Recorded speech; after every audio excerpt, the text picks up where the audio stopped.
Pessoal, ontem eu vi um vídeo de um palestrante importante do meio espírita que eu falei, gente, a gente precisa conversar sobre isso.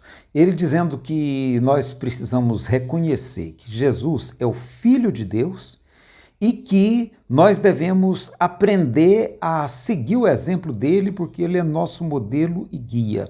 Que enquanto a gente não fizer isso, a gente não tem encaminhamento enquanto humanidade. Eu queria discutir isso porque, primeiro, essa ideia de Jesus ser filho de Deus, isso é teologia católica. Nada contra a teologia católica ou contra o catolicismo de maneira alguma.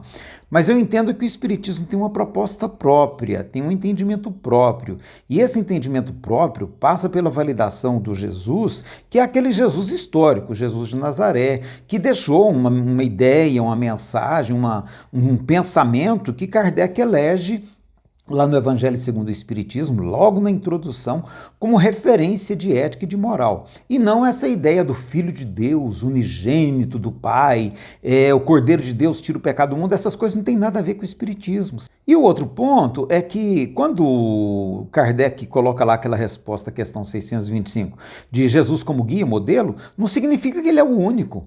A resposta é muito interessante, vê de Jesus, quer dizer, observa, vê, olha Jesus, Jesus pode ser um exemplo de guia e modelo, mas não é o único. Aquilo de eu sou o caminho, a verdade e a vida, ninguém vai ao Pai senão por mim, aquilo também é teologia colocada pela Igreja Católica no Evangelho de João, que por sinal foi escrito muito depois da vida de Jesus. E isso não tem nada a ver com o Espiritismo. E isso inclusive é muito problemático porque tem a ver com o supremacismo europeu do século XIX, que achava que o cristianismo deveria converter todo mundo, ainda que à custa da força, de dominação. Isso não combina com o Espiritismo. O Espiritismo reconhece que Jesus é guia e modelo para nós, como Buda é para os budistas, como Maomé pode ser para o mundo islâmico, como Confúcio pode ser para os chineses, como pode ter uma pleiade de grandes modelos na África, nos povos originários das Américas. Então, para o Espiritismo não existe isso de Jesus ser o único modelo e guia para a humanidade, sabe?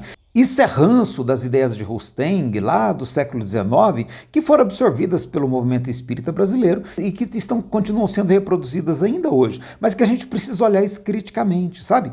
Em vez de a gente sair das nossas ideias religiosas e absorver as ideias espíritas, a gente fica querendo moldar o espiritismo, as ideias religiosas das quais a gente veio.